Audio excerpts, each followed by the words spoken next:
Argentina group পর্বে দুর্দান্ত খেলছে, এটা আপনারা সবাই জানেন। কিন্তু আর্জেন্টিনা কোথাও না কোথাও নকআউট পর্বে গিয়ে ডি মারিয়ার মতো প্লেয়ারের অভাব এবছর বুঝবেই। শেষ বছর বিশ্বকাপ পেয়েছে কার জন্যে?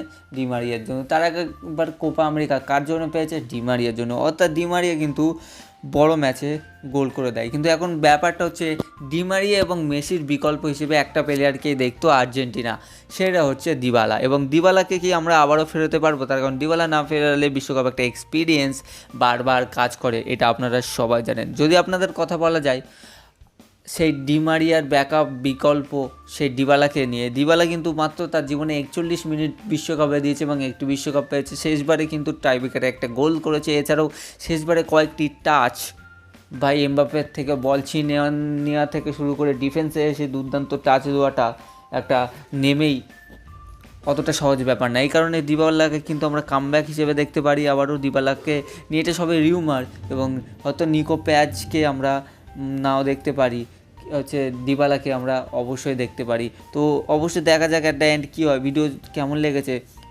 দিবালাকে কি আমরা দেখতেই পারি? তার কারণ দিবালাকে কিন্তু নকআউট পর্বে আমরা কিন্তু দিবালাকে কিন্তু অবশ্যই দেখতেই পারি, এমনটাও শোনা যাচ্ছে।